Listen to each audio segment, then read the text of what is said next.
Salut l'investisseur et bienvenue à toi dans le premier épisode de la formation Comment maîtriser le marché du Forex. On va dans un premier temps présenter les concepts de base et le vocabulaire qui est lié à ce marché financier, le marché des devises.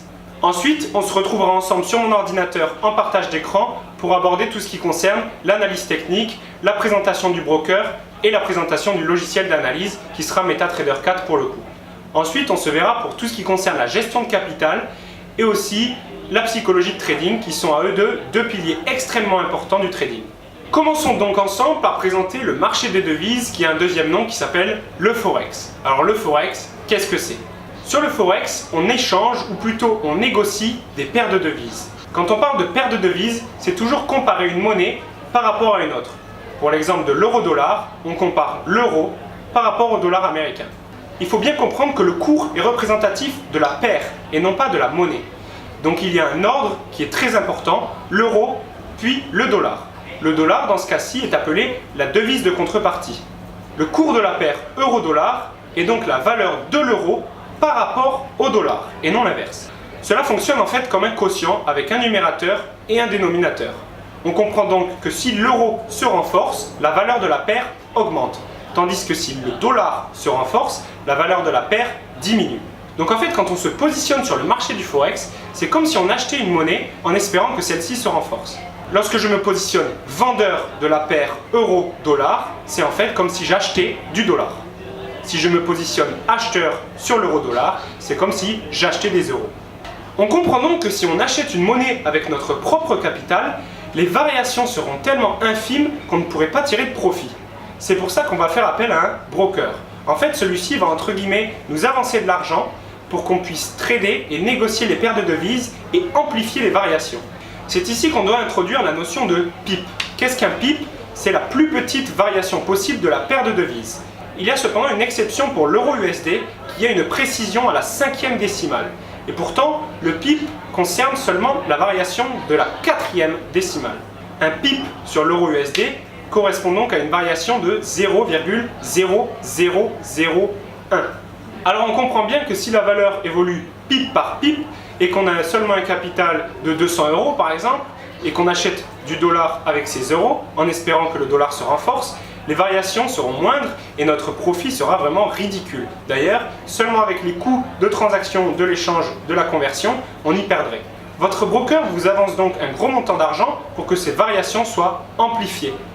En effet, si vous achetez par exemple 100 000 $ avec des euros, la variation de 1 pip sera beaucoup plus effective que si vous achetez seulement 200 $ avec des euros.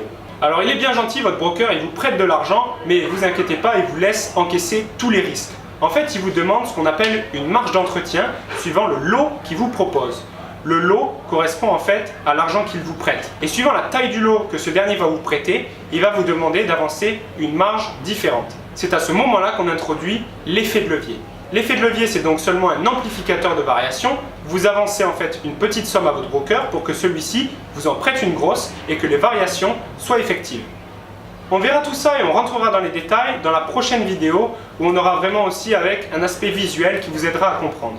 Cependant, il y a un concept qui est vraiment indispensable à comprendre avant d'avancer dans les prochaines vidéos, c'est pourquoi une valeur fluctue, pourquoi une monnaie se renforce ou s'affaiblit face à une autre monnaie. Pour cela, en fait, il faut toujours analyser le contexte économique et dans quel environnement on se situe. Ce qui concerne l'analyse du contexte économique s'appelle l'analyse fondamentale. Plus on fait des investissements sur le long terme, plus l'analyse fondamentale va avoir de force et d'ampleur et plus il faudra la maîtriser. Cependant, si on trade sur du court terme, on va entre guillemets s'émanciper de l'analyse fondamentale au profit de l'analyse technique. L'analyse technique, quant à elle, repose sur des concepts mathématiques qui concernent principalement les statistiques et les probabilités pour essayer de déduire le comportement de la courbe dans le futur proche. Cependant, des configurations d'analyse technique peuvent avoir toute leur importance, même sur des investissements sur le long terme. Revenons donc un petit peu sur notre analyse fondamentale et l'étude du contexte économique pour comprendre pourquoi la valeur d'une paire diminue ou augmente. Il existe tout un tas d'éléments économiques et politiques qui font qu'une monnaie se renforce par rapport à une autre ou s'affaiblit. Tout d'abord, il faut comprendre que ce ne sont pas forcément les pays développés qui ont des monnaies fortes et les pays sous-développés qui ont des monnaies faibles. D'ailleurs, certains pays ont tout intérêt à avoir une monnaie plutôt faible et d'autres pays ont intérêt à avoir plutôt une monnaie forte. Cela repose sur l'équilibre d'importation-exportation des entreprises au sein du pays. Cette balance importation-exportation est en fait extrêmement importante. Prenons l'exemple de la France et de ses dépenses énergétiques. Si la monnaie, l'euro, se renforce, à ce moment-là, quand la France achète un baril de pétrole en Arabie Saoudite, cela va lui revenir moins cher. Tandis que par exemple, pour une société qui exporte depuis la France et qui vend par exemple des avions, pour le cas d'Airbus, à ce moment-là, le fait que la monnaie diminue peut inciter des acheteurs étrangers à être plus attirés par le produit qui lui est fixé en euros. Ici, on comprend un petit peu déjà les conséquences d'une monnaie forte et d'une monnaie faible. Mais parlons plutôt de ce qui fait varier la valeur de cette monnaie. Si vous avez lu n'importe quel bouquin sur les bases des marchés financiers, vous savez ce que c'est qu'une banque centrale et vous connaissez son rôle. Pour maîtriser l'inflation, une banque centrale, comme la Fed ou la Banque centrale européenne, va injecter ou retirer des liquidités auprès des banques commerciales. Ces banques commerciales ensuite se prêtent de l'argent entre elles et accordent des crédits aux entreprises. Tous ces échanges d'argent font qu'il y a une offre et une demande sur des monnaies. Qui dit offre et qui dit demande, dit variation de la monnaie. De même, pour jouer son rôle, quand la banque centrale prête de l'argent aux banques commerciales, elle applique un taux d'intérêt directeur. Et ces taux d'intérêt directeurs, en fonction de leur évolution, s'ils augmentent ou diminuent, peuvent en fait attirer des capitaux dans le pays, car la rémunération de l'argent peut être vraiment intéressante. Le fait que des investisseurs étrangers apportent des capitaux dans un autre pays, évidemment, implique un échange de monnaie. Encore une fois, cet échange implique une offre et une demande. De même, si une entreprise vend des produits dans une monnaie et qu'elle fait ses comptes dans une autre monnaie, cela va aussi impliquer un échange et forcément une offre et une demande. Évidemment, il existe encore plein d'autres concepts et d'événements qui peuvent faire fluctuer la valeur d'une paire de devises.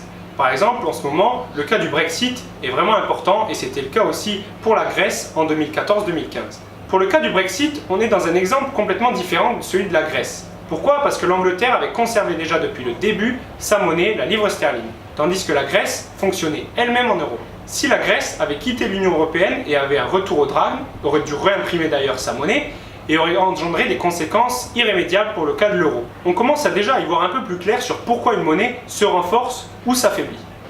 On abordera dans la vidéo qui va suivre comment investir et négocier sur le marché du Forex et comment faire des profits. On va comprendre qu'en fait, lorsqu'on trade, on ne trade que sur le bruit du marché, c'est-à-dire que notre investissement n'a aucun impact sur la valeur de la paire.